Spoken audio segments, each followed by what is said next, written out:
Nakakapagod kami sa output. Sorry. Sorry. Nabaho lang.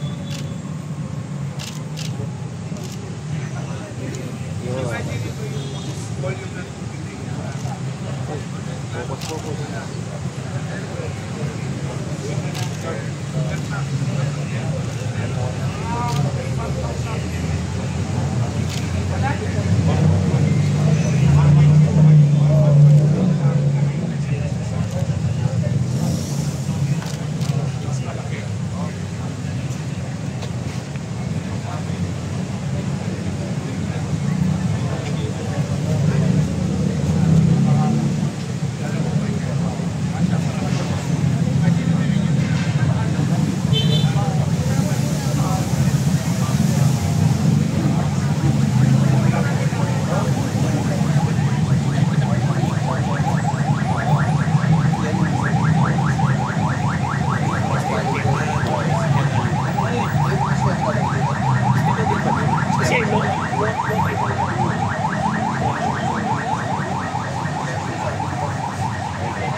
Lapit. Personally lang mag-ayos lang kami. Okay. Sila. Okay, lapit. Walang harang ha, walang harang. Ulo. Sige, lapit na. Ay, harang yan. Harang yan. Harang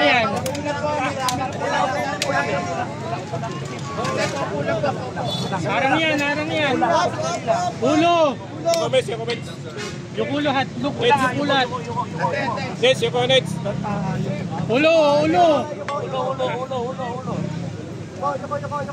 Itoy, yuko. Elmer. Cellphone mo, cellphone ka. Ulo.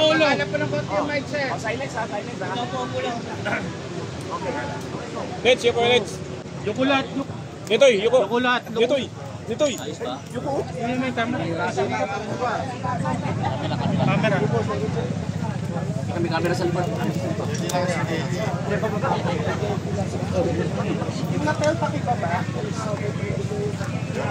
Ulo. Yuko kayo ay. Idol, Mike. Sorry.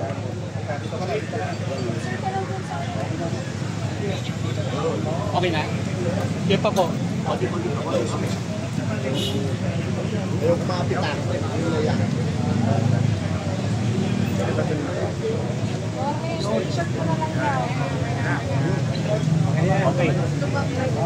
Okay. Next question. Morning, everyone. Thank you very much for coming. As you all know, for the past weeks, medyo wala namang bagyo, pero patuloy ang pagulan. And the city of Manila, the people of Manila, we've been receiving requests and complaints of pagbaha. Particular, yung Alaw, Paura, Top Avenue, itong south of Manila. Through the effort of MMDA, nakita nila talaga na ang tanging temporary solution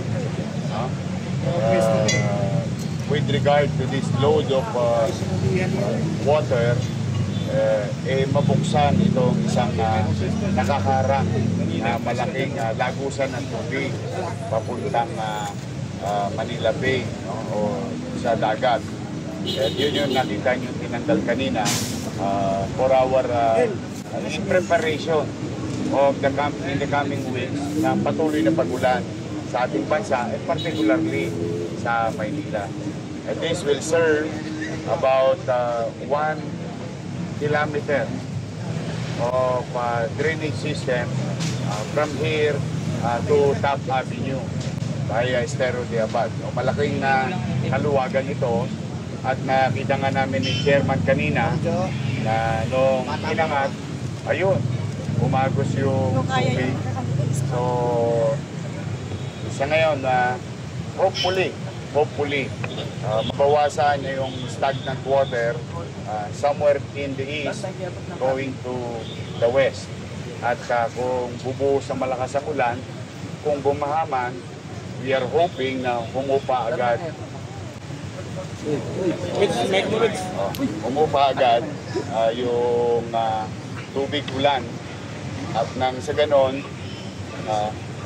we can continue to at least, the very least, prevent to damage to properties and safety of our students. As you all know, 1 kilometer away from this ay puro eskwelahan at yung mga mamamayan na naghahanap buhay at mga mamamayan sa Paco, Ermita, Malate area. At kalaunan, we are hoping also na yung DNR budget na ibinigay sa DPWH na lumang amount ay sana madagdagan na ng DNR para na madagdagan yung development na ginawa para sa STP with regard to the mandamus requirements to the city and to the national government. So for the meantime, pwede itong ibaba, pwede itong buksan. At ginarantihan naman, tutulungan kami ng MMDA na anumang solid materials floating in our body of water in this corner, tutulungan kami na kunin ng MMDA. In fact, may trash trap na doon dito sa likod ng Manila Yacht Club. So yun yung na-witness ninyo. This is pinangunahan ng ating national government through MMDA, and we're very happy as Manileños na kami naman ay napakinggan yung dinudulog ng taong bayan. So that's what you witness today. Yung may matagal po ba nakasarayan? Nakaharap lang po ba nakasarayan? Dala ng para yung mga tubig baha o any form of liquid, wastewater coming from the east papuntang west ay dumaan sa STP. The challenge is the load of water hindi kinakaya noong disenyo noong STP across Roas Boulevard. Ibig sabihin, baka nagtataka kayo dito lang, meron din problema doon sa bandang Remedios. So kailangan talaga madagdagan. And we are hoping that the national government help through DNR at DPWH na kung po pwede, pagtuunan natin ng pansin yung mandamos requirements ng ating pamahalaan para sa punong ehekutibo ng ating bansa. Ano lang naman to, konting dagdag na pondo para mas marami pang tubo at makina na patuloy na maglilinis ng ating mga wastewater. Meron pong naibigay na statement po sa Chairman Agnes dahil sa Dolomite. Chairman, pa-reiterate lang po, ano po yung naging problema, ano po yung solution doon sa issue po ng Dolomite? At after naman po kay Yorme, doon po sa issue pa rin po ng Dolomite, ano naman po yung posisyon ng pamahalaan lokal para po masolve yung problema sa pagpapakain na apektado rin ng Dolomite? Actually, parte lang po kasi yung drainage system doon sa Dolomite Beach Project. Kasi nga, according sa mandamus order ng Supreme Court na linisin yung tubig na dinidischarge sa Manila Bay, yung tatlo pong outfall, isa na po ito, ay hinarang po yung tubig para nga po padaanin sa sewerage treatment plant at malinis bago i-discharge dito sa may Dolomite Beach. Kaya po, nasabi nga ni Yorme, maliit yung capacity ng STP para i-process kaagad-agad yung kung tubig. Hindi kaya yung ng STP yung volume ng tubig na dumadating. Kaya po nagkakaroon ng imbudo, naiipon muna sa mga karsada bago mailabas. Kaya nga po natin ito binuksan ngayon para lang mapalabas muna during rainy season yung tubig kaagad-agad para po hindi maharang at magbaha. And with this, hoping nga kami na sufficient ito para mailabas yung tubig during rainy season. At kung hindi po, may isa pa pong outfall na doble nito ang laki doon sa Remedios na kung hindi po makakaya pa rin ilabas yung tubig kaagad-agad, baka mapilitan din po kami na buksan yon para nga po maiwasan yung pagbaha dyan po sa may Remedios top area. Again, temporary solution po ito. Ibabalik naman po namin tuwing tag-init at wala na yung ulan para makomply pa rin yung mandamus order na linisin yung tubig na ilalabas sa Manila Bay. In fact, magkausap po kami ni Yorme, pagtutulungan po namin na kasi nakita nyo, crane ang kailangan mag-alis kasi mabigat talaga yung gate. Baka pwede namin lagyan ng yung movable na chain block lang, di ba Mayor? Tawag.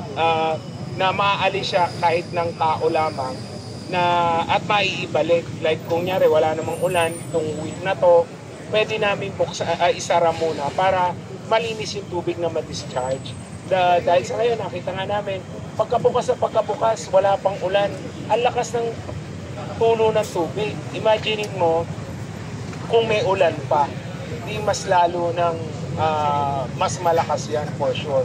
And yung Remedios na outfall na ganito, doble or triple pa nitong binuksan natin yung laki.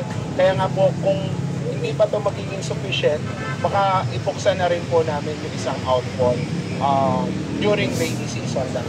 Sa malaki project po na local control project, sila talaga ang MDA o DPWH? Well, under po sa mandate namin, ang flood management po ay nasa MMDA. It's just that yung mga major flood control projects po ay nakalagak po yan sa DPWH. Sila po ang nagpapagawa, sila po ang nagre-rehabilitate. Even yung mga major na drainage system po natin ay ang gumagawa po niyan ay DPWH. Pag nagawa po nila, ita-turn over po sa amin for operation, doon lamang po pumapasok yung jurisdiction namin. Pero habang ginagawa, nire-repair or kino-construct, DPWH po yan. Yan po yung sinasabi ni Secretary Bonoan na technical assistance sa amin. Dahil sila po ang nagpapagawa niyan.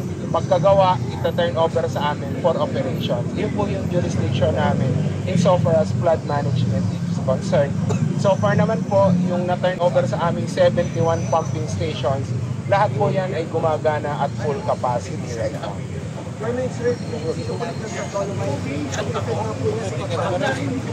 We will continue to clean it, no, in that area kasi siyempre puntahan na yan ng tao and whatever garbage that will give us, we have to do our part as a city government and working hand in hand with the national government.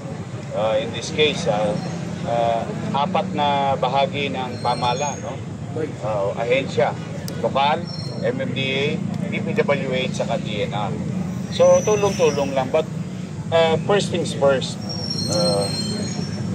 yung talagang pinagtutuunan namin ng pansin ngayon ay yung hinihingi ng mga taga-Maynila na bigyan ng atensyon yung pagbaha. Because marami talagang nadidisgrasya. And we don't want to see in the news that because of na nagbaha, may buhay pang nakitil, no? For whatever reason.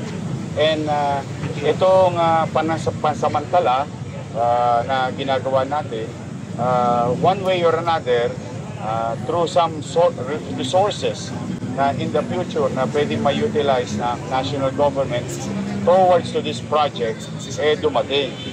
Pero hindi naman para ikipit balikat namin yung sitwasyon. Katulad namin as lokal, as you all know, talagang inuukay namin lahat ng imbornal dito sa Maynila to create more space and absorb and carry more water or wastewater. That includes rainwater in the city. Yan ang mga, even yung mga scientifico, yan ay sinasabing immediate solution for now. But in line with our aspiration also na in the long term, itong STP is the solution of everything. Malinis na tubig na inatapon sa Manila Bay. Now, having said that, at least maliwanag na kulang pa yung pasilidad na naitayo. So, with regard to that, we have to put more this type of facility all over the west side of the city of Manila. And even up to the north. Remember, we have also Sunog-Apog, Estero de Balot. Marami pa kaming ilog sa na nakadadagdag ding dumumi sa tubig dagat ng Manila Bay. So, one, we are grateful na merong ganito sa Roas Boulevard. Now, we found out after so many years of using it and the load of water so much already, so kailangan i-innovate, dagdagan. So, doon naman, yun yung talagang pangmatagalang solusyon. And of course, nakikisuyo kami sa aming mga kapwa taong pamahalaan na naitalaga ni Pangulong Marcos na DNR and DPWH, baka pwedeng pagtuunan na natin ang pansin ito. Two things, no? One, patuloy tayong tutupad sa ipinag-uutos ng batas, yung mandatos.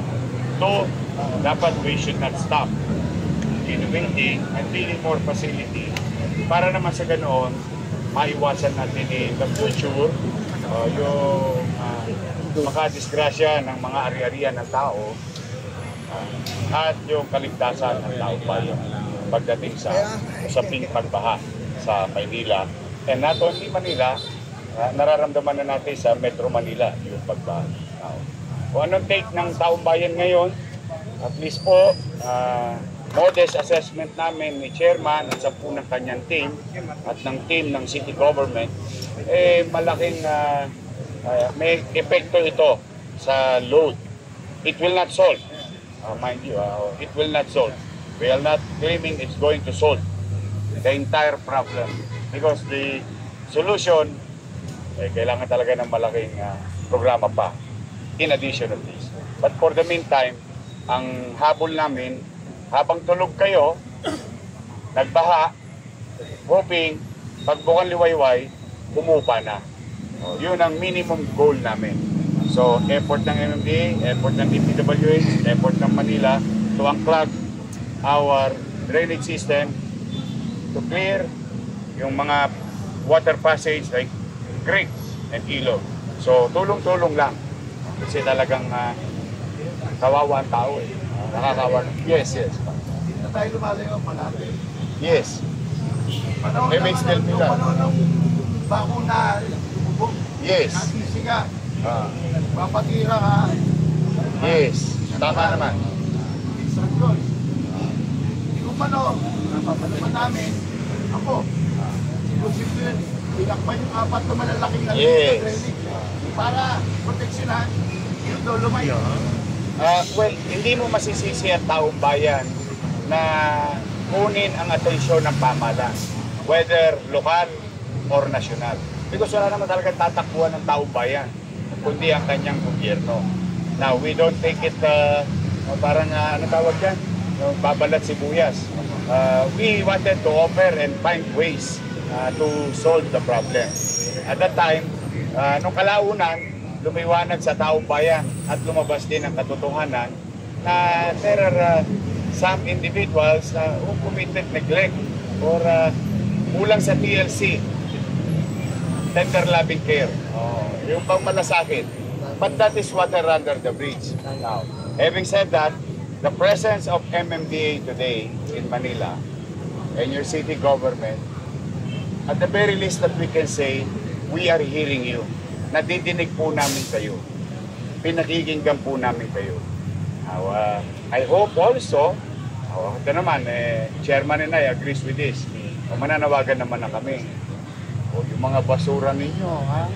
O ilagay nyo po sa tamang sisiplan, basta kami, kukunin naman namin sa takdang oras. O, ano na nagno-normalize na ang koleksyon ng basura.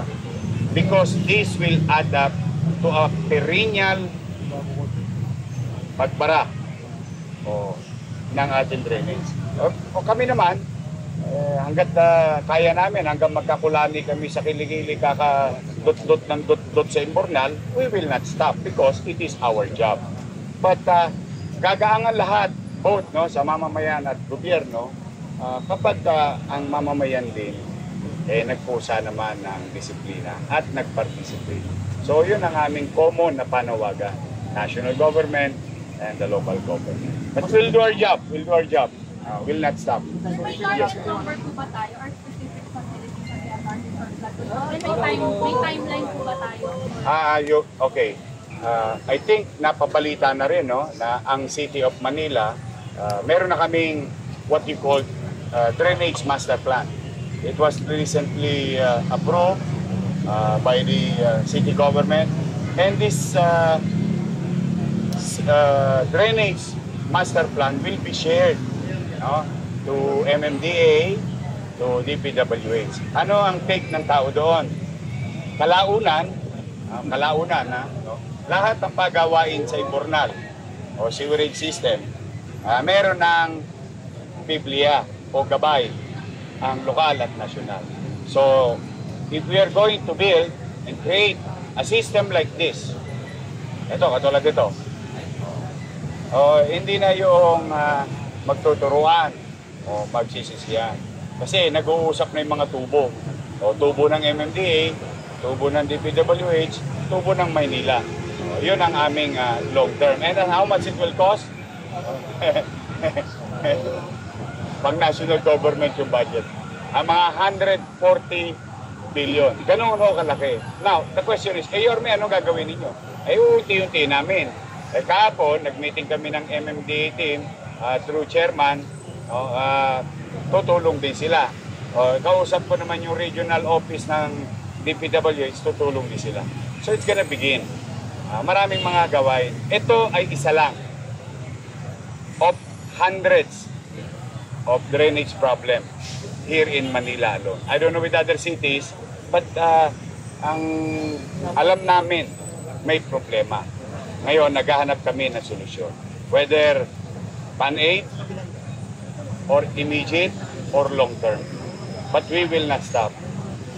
Ginagarantiya namin ang mamamayan. Hindi titigil maghanap ng solusyon.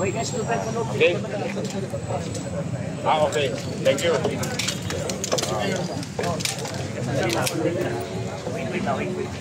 Excuse po.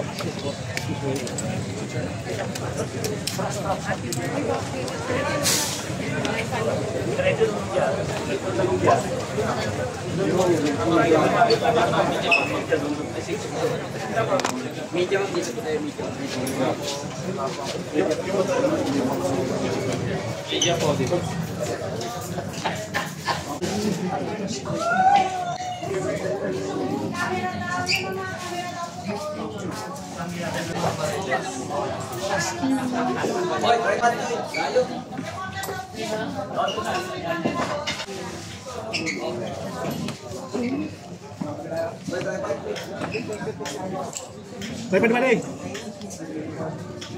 Dito ba rin? Dito. Sige, taas mo. Bukang.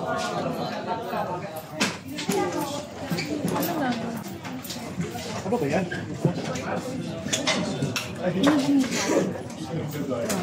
Ikaw lang. Bakit?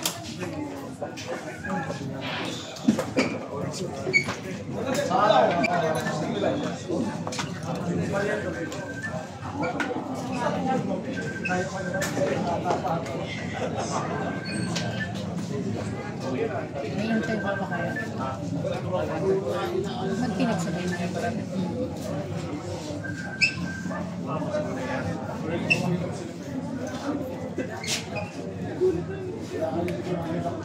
Okay na guys. Ako ninyo. Pwede na kayo lumapit dito. Pwede na. Oo, lapit na. Lapit na lang kami. Thank you. You're my best. Ay, thank you po. Ulutong. Hindi mo.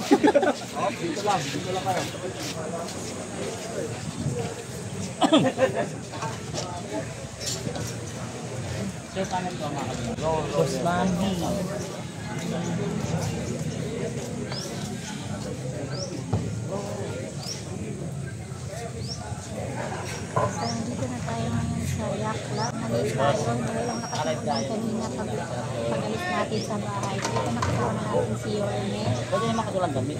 Ayun na.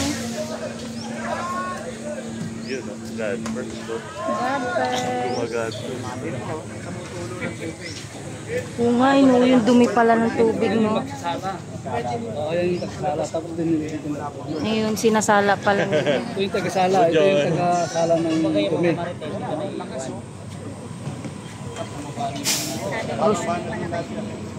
Kaya pagdating ng ulan, may space pa doon sa mga drainage system sa labas. Mas madaling madidischarge. Diba? Tama ka, nung nagpapakuna si Yorme. Oo, pinagalitan ni Duterte yan eh. Oo, diba? Ito. Kaya naman, sinasala niya Touch basin. Oo nga. Para masala yung mga basura dito. Ganyan po ginagawa ng zero rangers natin. Kaya saludo po sa kanila. Sila po Yan magiging trabaho nila ganyan.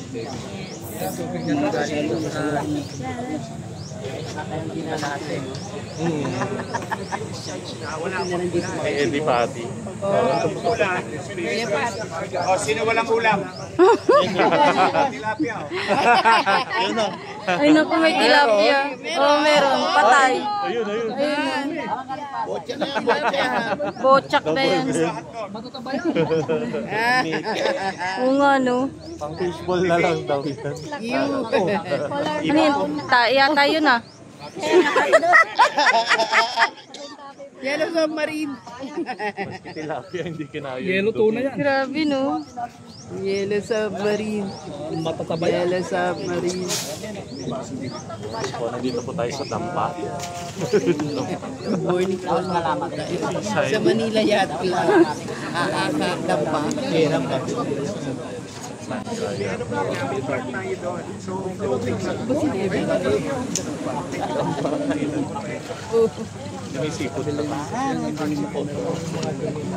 Grabe, ang dami palang basura, no?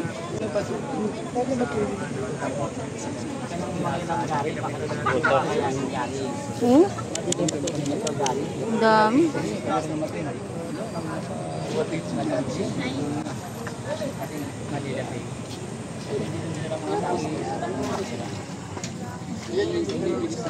Grabe yung basura mga kababayan. Tingnan nyo. Ayan. Ang magiging trabaho po na nila ngayon sila is yung drainage binuksan nga. Oo. Para maano. Tapos pagdating siya, So, yun yung paano yung sabi nito? siguro parang Mayroon siguro ng mga directional na mga drainage. Diba sabi ni Boss, dapat naka-align. Naka-align. Meron siyang kopya nung alignment ng mga drainage sa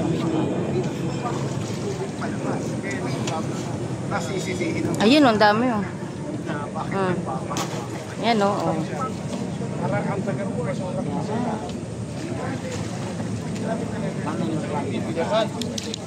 Ayan o, kasi natutulak na doon eh. Kanina hindi pa ganyan o. Dami na oh. Yak! May ebak. Siya pa. May ebak.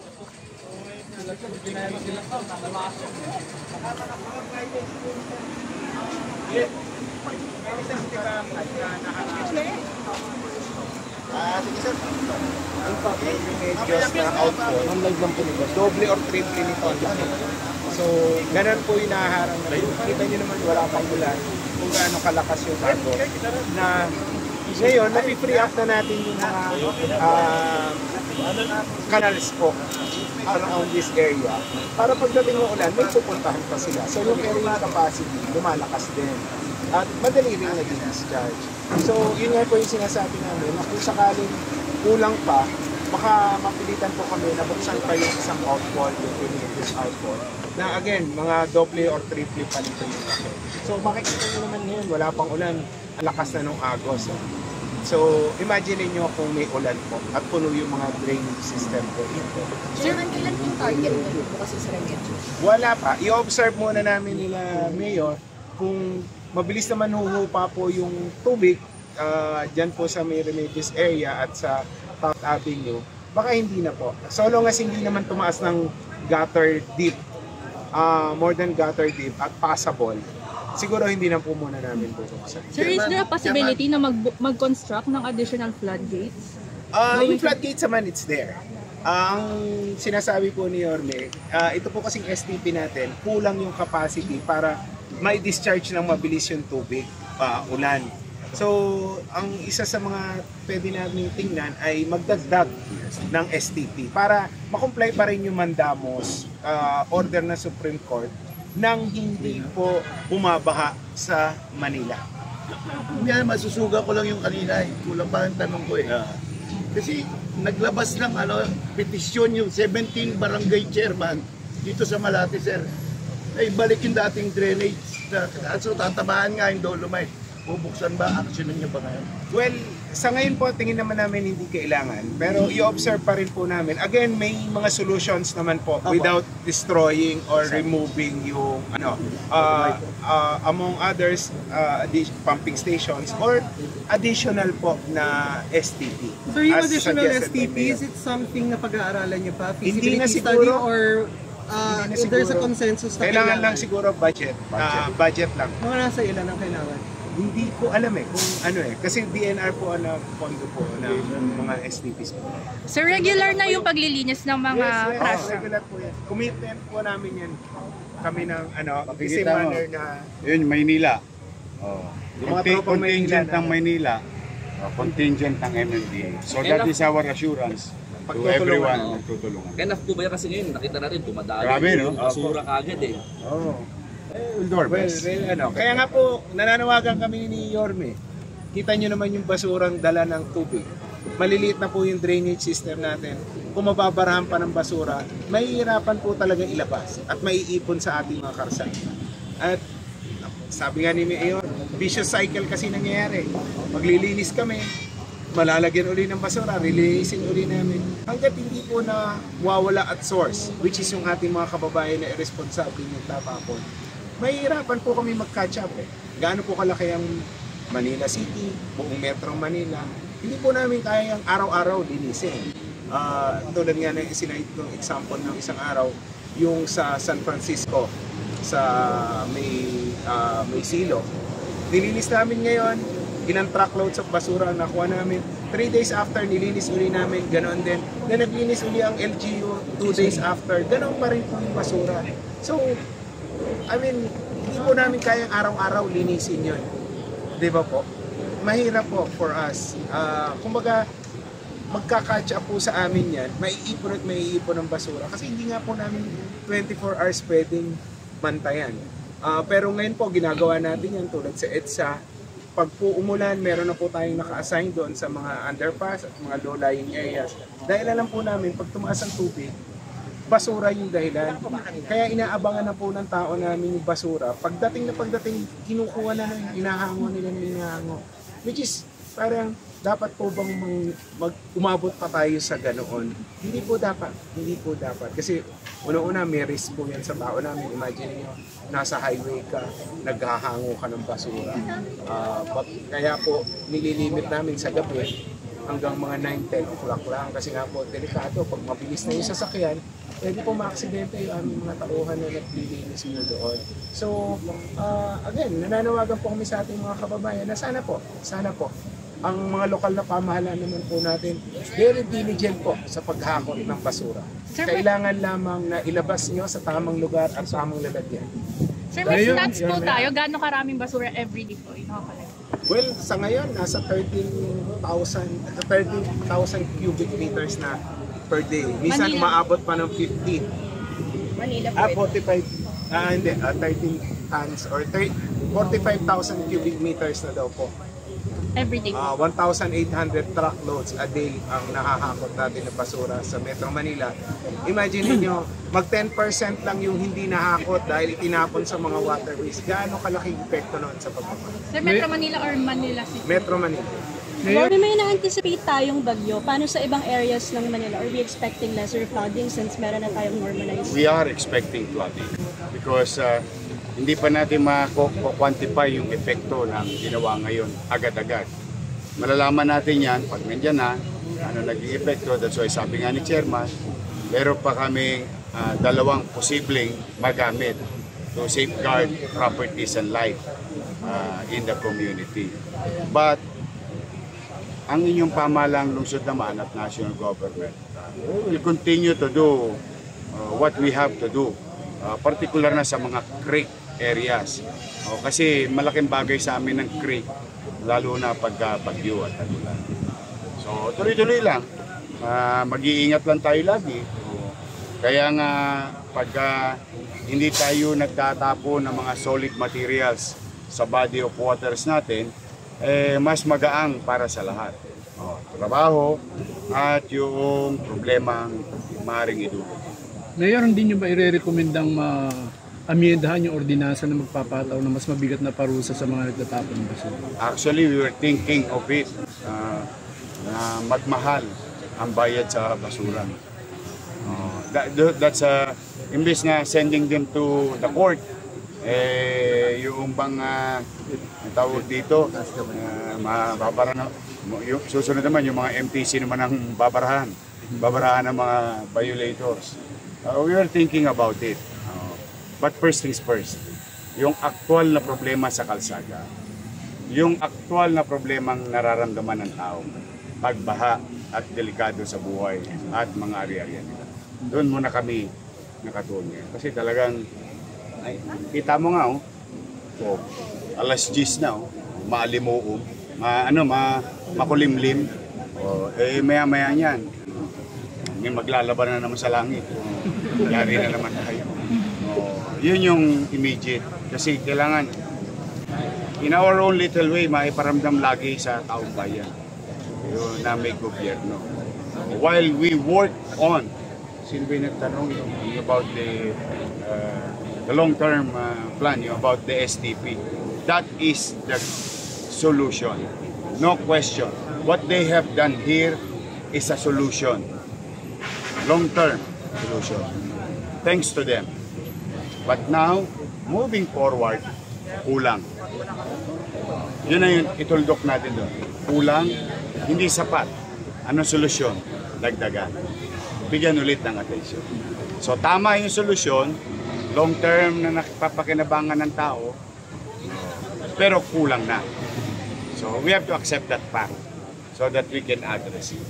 Now, habang iniintay natin ng pamahalaang nasyonal to arrange matters with regard to resources, ang MMDA nyo, MMDA natin, ang syudad nyo, o ang syudad natin ng Maynila, o magtutulong-tulong to cushion yung masamang at mapanganib na epekto ng pagbaha.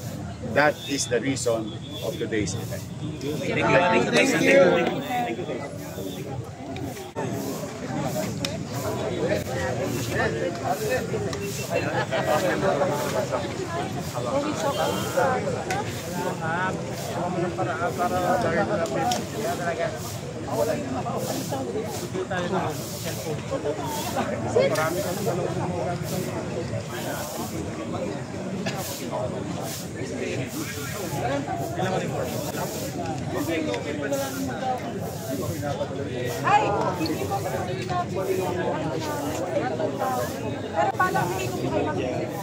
Nakahabol ka ba? Nakahabol ka. Nakahabol kayo nga. Ayun lang ako ng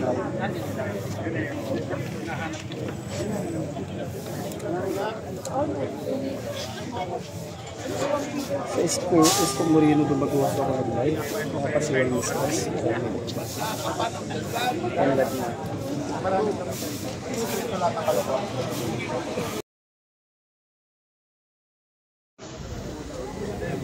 Yung tubig, ganito kalaki. Yung dadaanan ng tubig. Alam mo ba hindi nga makapunta? Talagang iibabawan lang. Ano naman? Perfect yung solution. Tama yun. Tama. Ngayon, kulang na. Yun ang turdo. Wala nang ibang proper and long lasting solution. Na 10 AM ba yun? Galing kami ng kay Director mo.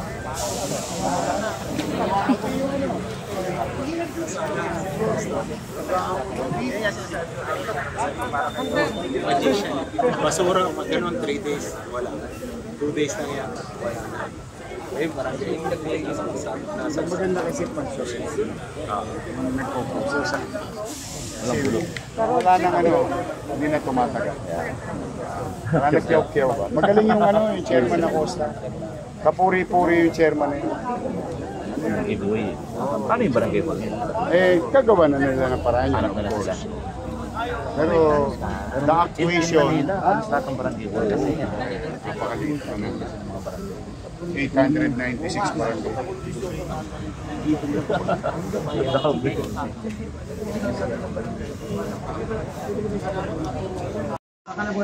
boy after.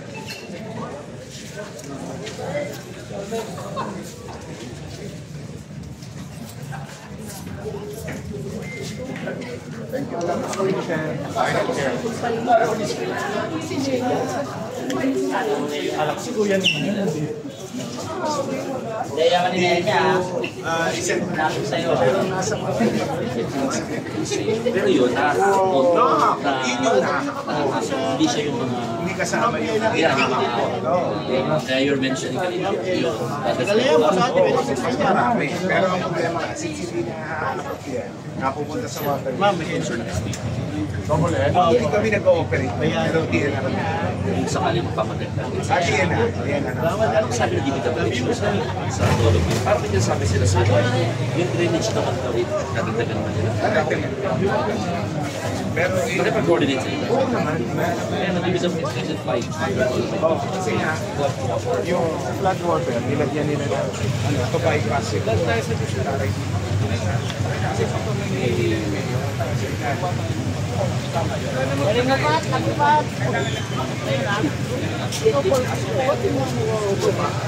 Hindi ba ba? Yes, nice.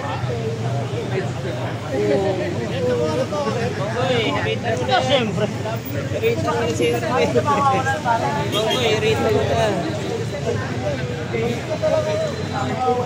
Ingat kayo. Ingat po.